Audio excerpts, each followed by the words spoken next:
ఈ వీడియో మీకు నచ్చితే లైక్ చేయండి, షేర్ చేయండి. మరింత భక్తి, జ్యోతిష, వాస్తు, రాశి ఫలాల కోసం మా ఛానల్ని సబ్స్క్రైబ్ చేసుకోండి. ఓం వాగర్ధావసంపృక్తౌ వాగర్ధ ప్రతిపత్తయే జగతః పితరౌ వందే పార్వతీ పరమేశ్వరౌ. శివాయ గురవే నమః. ప్రేక్షకులందరూ కూడా శుభస్వాగతం. నేను మీ హరిహర శర్మ. వాస్తుశాస్త్రం, వాస్తు పరిజ్ఞాన విషయాల్లోనూ అనేకమైనటువంటి సందేహాలు మనం వీడియో ద్వారా తెలుసుకుంటూ ఉన్నాము. సందేహాలను తీర్చుకుంటూ వాస్తు విషయాల్లో కూడా ఒక క్లారిటీని తెచ్చుకుంటూ వస్తున్నాం. ప్రతిసారి వాస్తు టాపిక్ వచ్చినటువంటి ప్రతిసారి కింద కామెంట్స్లో అడిగేటువంటివి అంటే మామూలుగా రిపీటెడ్గా కొన్ని క్వశ్చన్స్ వస్తుంటాయి. దాంట్లో ఎక్కువగా వచ్చేటువంటి క్వశ్చన్ ఇది, లాఫింగ్ బుద్ధ గురించి. అసలు వాస్తుశాస్త్రం ఏం చెప్తుందండి లాఫింగ్ బుద్ధ గురించి? ఏ విధంగా పెట్టుకోవాలి గురువుగారు? లాఫింగ్ బుద్ధాలో కూడా చాలా రకాలు ఉన్నాయి కదా. నించున్న మూర్తిని పెట్టుకోవాలా, కూర్చున్న దాన్ని పెట్టుకోవాలా, పడుకున్న దాన్ని పెట్టుకోవాలా, ఏ దిక్కున పెట్టుకోవాలి, ఇలా అనేక క్వశ్చన్స్ అడుగుతూ ఉన్నారు. సరే, ఇంకా అందరికీ ఒక క్లారిటీ ఇద్దాము ఈ యొక్క లాఫింగ్ బుద్ధ గురించి. వాస్తుశాస్త్ర ప్రకారం అసలు వాస్తుశాస్త్రం ఏం చెప్తుంది ఈ యొక్క లాఫింగ్ బుద్ధ గురించి అనేటువంటి విషయాన్ని సవిస్తరంగా అందరికీ అర్థమయ్యేటువంటి రీతిలో చెప్పడానికి ప్రయత్నం చేస్తాను. లాఫింగ్ బుద్ధ, వాస్తుశాస్త్రం, ఈ రెండు పదార్థాలు ఎక్కడైనా కలుస్తున్నట్టు మీకు అనిపిస్తుందా?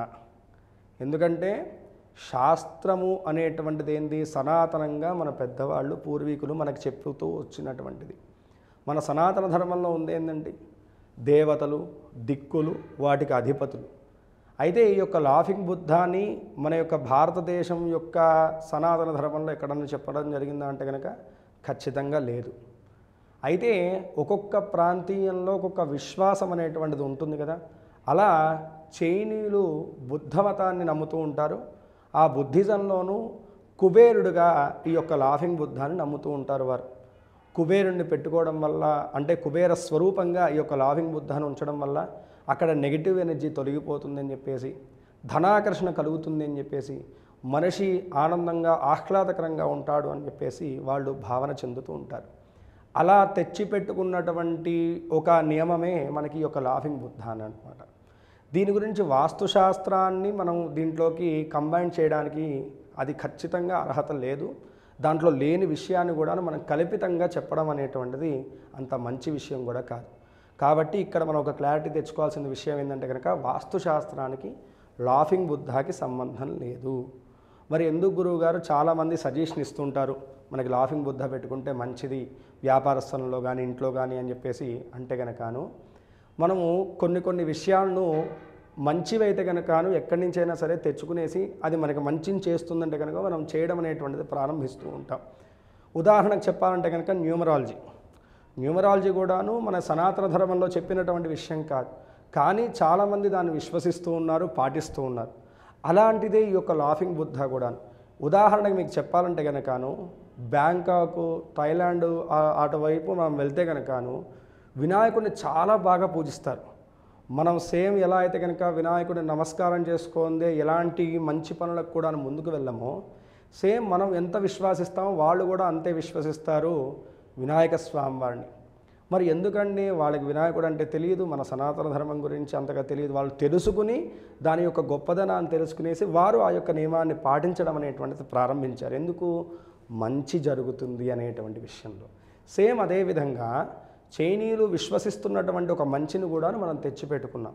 అయితే అది కాస్త ఏమైందంటే కనుక 4 అనవసరమైనటువంటి మాటలను కలిపి నలుగురు అనవసరమైనటువంటి వాళ్ళు మాట్లాడడం వల్ల అది అపోహగా మారిపోతూ ఉన్నదన్నమాట.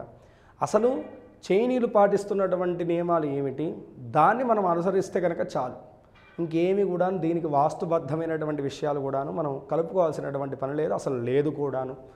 అయితే చైనీయులు పాటించేటువంటి ఏమిటయ్యా అంటే కనుకను ముందు మనం దేవుడి దగ్గర ఏం నియమాలు పాటిస్తామండి? అవే నియమాలు. దేవుణ్ణి మనం శుభ్రత లేనటువంటి చోట పెడతామా? పెట్టము. అలాగే దేవుడుల యొక్క ఫోటోలను మనం ఇంటి బయట పెడతామా? పెట్టము. అలాగే దేవుడి యొక్క ఫోటోల దగ్గరను మనం అపచార పనులు ఏమైనా చేస్తామా? చేయము. సేమ్ ఇలాగనే ఆ లాఫింగ్ బుద్ధ యొక్క స్టాచ్యూని కూడాను ఎక్కడ పెట్టుకోవాలి అంటే కనుకను ఇంట్లో మనకి హాల్లో పెట్టుకోవాలి. లేదంటే కనుక ఇంట్లో మనం ఎంటర్ అయ్యేటువంటి డోర్ ఉంటుంది కదా, ఆ యొక్క డోర్కి ఎదురుగుండా పెట్టుకోవడం వల్ల కూడాను ఇంట్లోకి మనం ఎక్కడెక్కడో తిరిగి పొద్దున లేస్తే కనుకను మన యొక్క ఉద్యోగ రీత్యా వ్యాపార రీత్యా తిరుగుతూ ఇంటికి అలసిపోయి ఒక విసుగుదలతో వస్తాం. రాగానే ఆ యొక్క లాఫింగ్ బుద్ధ యొక్క మూర్తి ఎదురుగుండా కనపడంగానే ఒక రకమైనటువంటి పాజిటివ్ ఎనర్జీ అనేటువంటిది మనిషి లోపలికి వచ్చి ఇంట్లో ఆహ్లాదకరంగా ఆ యొక్క మనిషి యొక్క ప్రవేశం జరుగుతుంది అని చెప్పేసి ఇంటికి గుమ్మం లోపలికి రాగానే మనకు కనపడేట్టుగా ఆ యొక్క లాఫింగ్ బుద్ధని పెట్టాలి అని చెప్పేసి చెప్తూ ఉంటారు. వీలైనంత వరకు ఆ ప్రాంతాన్ని కూడా మనం శుచిగా శుభ్రతగా ఉంచాలి. అంటే చెప్పులు వదిలేటువంటి ప్రాంతంలోనో లేకపోతే దాని పక్కనే దగ్గరలో డస్ట్బిన్ పెట్టడమో ఇలాంటివి చేయకూడదు. ఇలాంటివి చేస్తే కనుకను మనం ఎంత మంచి లాఫింగ్ బుద్ధాన్ని తెచ్చిపెట్టుకున్నా సరే దాని నుంచి వచ్చేటువంటి పాజిటివ్ ఎనర్జీ అనేటువంటిది మనం స్వీకరించలేము. కాబట్టి ఆ చుట్టుపక్కల ప్రాంతం అనేటువంటిది కొంచెం శుచిగా శుభ్రతగా ఉండేట్టుగా మనం ప్రయత్నం చేస్తే కనుక దాని నుంచి మనం అందుకోవాల్సినటువంటి మంచి ఫలితాలని మనం అందుకోగలుగుతాం. ఇంకెక్కడ పెట్టుకోవచ్చు లాఫింగ్ బుద్ధాన్ని? నైరుతి వైపు పెట్టాలా లేకపోతే ఉత్తరానికి పెట్టాలా? ఇలా దిక్కులు అనేటువంటిది ఎక్కడా చెప్పలేదండి. మన సింహద్వారం ఏదైతే కనుక అది దానికి ఎదురుగుండా, అంటే మనం సింహద్వారంలోంచి ఇంట్లోకి ప్రవేశించంగానే మన కంటికి కనపడేట్టుగా ఆ లాఫింగ్ బుద్ధ అనేటువంటిది ఉండడం అనేటువంటిది ఇంట్లోకి వచ్చేటువంటి ప్రతి వారికి కూడాను ఆ ఇంట్లోకి రాగానే ఒక సంతోషకరమైనటువంటి ఆనందకరమైనటువంటి వాతావరణాన్ని కలగజేస్తుంది అని చెప్పేసి మనకి విశ్వసనీయుల యొక్క మాట. అయితే ఇంకెక్కడ పెట్టుకోవచ్చు అంటే కనుక హాల్లో కూడా ఉంచుకోవచ్చు. హాల్లో కూడాను మనం ఎక్కువగా సమయాన్ని కుటుంబ సభ్యులతో గడిపేది ఎక్కడ అంటే కనుక హాల్లో ఆ యొక్క లాఫింగ్ బుద్ధ యొక్క స్టాచ్యూ ఉండడం వల్ల కూడాను మంచి ఆనందకరమైనటువంటి ఆహ్లాదకరమైనటువంటి వాతావరణం ఆ యొక్క ప్రాంతంలో ఉంటుంది అని చెప్పేసి మనకి విశ్వసనీయులు పెద్దలు చెప్తున్నటువంటి మాట. ఇంకో రకంగా చూసుకుంటే ఇంకెక్కడ పెట్టుకోవచ్చు ఈ యొక్క లాఫింగ్ బుద్ధ ఇంట్లో అంటే కనుకను ఇంట్లో ఇంకెక్కడ పెట్టుకోవచ్చు అంటే కనుక పిల్లల యొక్క స్టడీ రూమ్లో పెట్టడం కూడాను చాలా మంచిది. పిల్లలకి ఏంటంటే కనుకను మనకి ఏంటంటే ఎక్కువగా ఏ పని చేస్తే మనకి మంచిదో దాని మీద బద్ధకం ఎక్కువ వస్తుంది. చదివేవాడికి నిద్ర ఎక్కువ వస్తుందంట, తిరిగేటువంటి వాడికి ఉన్న నిద్ర కూడా పోతుందంట. అలా ఆ చదివేటప్పుడు బద్ధకము అశ్రద్ధ అనేటువంటిది ఏదైతే ఉంటుందో స్టడీ రూమ్లోనూ ఈ యొక్క లాఫింగ్ బుద్ధ యొక్క మూర్తి ఉండడం వల్లను అక్కడ ఆ యొక్క నెగిటివ్ ఎనర్జీ అనేటువంటిది పిల్లల మీద పడకుండా ఉంటుంది అని చెప్పేసి మనకి పెద్దవాళ్ళు చెప్తున్నటువంటి మాట. సరే అండి, ఏ రకమైనటువంటి మూర్తిని తీసుకోవాలి? ఇందాక మనం చెప్పుకున్నాం కదా, లాఫింగ్ బుద్ధలో కూడా చాలా రకాలైనటువంటి మూర్తులు ఉంటాయి, స్టాచ్యూస్ ఉంటాయి. దాంట్లో ఏ విధమైనటువంటి తీసుకోవాలంటే కనుక ఇంట్లో ఎప్పుడు కూడాను ఆనందము లక్ష్మీ కటాక్షము స్థిరంగా ఉండాలి. కాబట్టి స్థిరముగా కూర్చున్నటువంటి మూర్తిని మనము ఇంట్లో పెట్టుకోవడం వల్లను స్థిరమైనటువంటి ఆ యొక్క లక్ష్మీ కటాక్షము ధనం యొక్క నిలువ అలాగే సుఖ సంతోషాలు అనేటువంటివి ఇంట్లో స్థిరంగా ఉంటాయని చెప్పేసి పెద్దవాళ్ళు చెప్తూ ఉంటారు. అయితే ఎక్కడ పెట్టకూడదు ఈ యొక్క లాఫింగ్ బుద్ధ యొక్క స్టాచ్యూ అంటే కనుకను వంటింట్లో అస్సలు పెట్టకూడదండి. దాని తర్వాత బెడ్రూమ్లో కూడాను, అంటే స్టడీ రూమ్లో పెట్టచ్చు కానీ బెడ్రూమ్లో అనేటువంటిది లాఫింగ్ బుద్ధ యొక్క స్టాచ్యూ అనేటువంటిది పెట్టకూడదు. సేమ్ అంతే కదండి, మన దేవతా పటాలని కూడాను వంటింట్లో మనం పెట్టము, బెడ్రూమ్లో కూడా పెట్టాం, సేమ్ అంతే. దీంట్లో ఎటువంటి వ్యత్యాసం కూడాను మనకు కనపడట్లేదు. అయితే వ్యాపార స్థలాల్లో కూడాను మనం ఎక్కువగా ఈ యొక్క లాఫింగ్ బుద్ధ యొక్క స్టాచ్యూని పెడుతూ ఉంటారు, మనకు కనపడుతూ ఉంటాయి. అక్కడ ఏ విధమైనటువంటి నియమాలు పాటించాలంటే కనుకను కస్టమర్కి ఆ యొక్క క్యాష్ కౌంటర్ దగ్గర రాగానే కస్టమర్కి ఆ యొక్క లాఫింగ్ బుద్ధ యొక్క స్టాచ్యూ కనపడేట్టుగా మనం అమర్చుకోవాలి అని చెప్పేసి చెప్తూ ఉంటారు. అయితే ఇక్కడ కూడాను 2 స్టాచ్యూలు కనపడుతుంటాయి. ఒకటి నించుని 2 చేతులు పైకెత్తినటువంటి స్టాచ్యూ, ఒకటి స్థిరంగా కూర్చుని ధనాగారం యొక్క కుండను పెట్టుకున్నటువంటి స్టాచ్యూ ఉంటుంది. ఈ రెండిట్లో ఏది పెట్టుకోవాలంటే కనుకను మామూలుగా ఎక్కడైతే కనుక లావాదేవీలు జరుగుతూ ఉంటాయో, అంటే డబ్బు రావడం డబ్బు వెళ్తూ ఉండాలి, ఇలా అయితేనే వ్యాపారం కొనసాగుతుంది అంటే కనుకను అలాంటి చోట్ల 2 చేతులు పైకెత్తి ఉన్నటువంటి లాఫింగ్ బుద్ధ స్టాచ్యూని పెట్టుకోవాలి.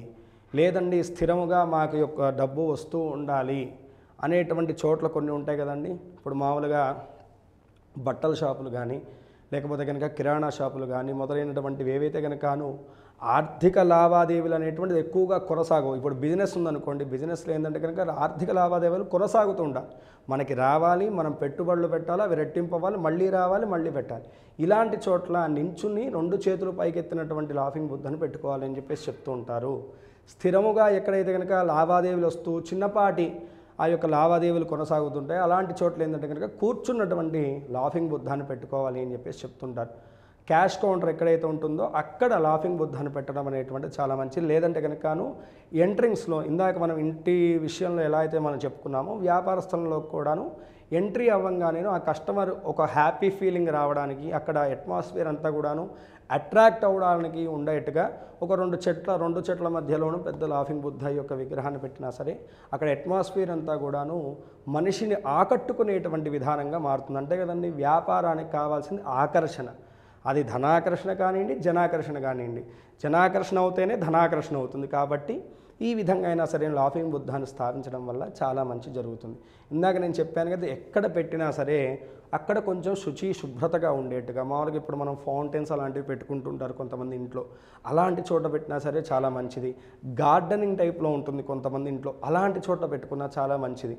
ఏదైనా సరే ఇంట్లోకి ఒక మనిషి ప్రవేశించగానే కంటికి ఎదురుగుండా కనపడేట్టుగా ఉంటే కనుక ఆ మనిషి రాగానే ఆ మనిషికి ఒక తెలియనటువంటి ఆహ్లాదకరమైనటువంటి వాతావరణం తన చుట్టూ కూడాను పాజిటివ్ ఎనర్జీ నెలకొనడానికి ఈ యొక్క లాఫింగ్ బుద్ధ యొక్క స్టాచ్యూ అనేటువంటిది వాస్తురీత్యా అది కూడాను చైనీయుల యొక్క భావన చెందడంలో మనకి ఇక్కడ కనపడుతూ ఉందన్నమాట. లాఫింగ్ బుద్ధ మీద ఒక క్లారిటీ అందరికి కూడా వచ్చిందని చెప్పేసి నేను భావిస్తున్నాను. మరిన్ని వాస్తు విషయాల గురించి రాబోయేటువంటి వీడియోలో తెలుసుకుందాం. స్వస్తి. సర్వే జనా సుఖినో భవంతు, లోకా సమస్తాః సుఖినో భవంతు. వీడియో చూసినందుకు ధన్యవాదములు. ఈ వీడియో మీకు నచ్చినట్లయితే లైక్ బటన్ క్లిక్ చేయండి. మరిన్ని వీడియోలు పొందాలంటే దయచేసి సబ్స్క్రైబ్ చేయండి. మీ సూచనలు సలహాలు తప్పక తెలియచేయండి.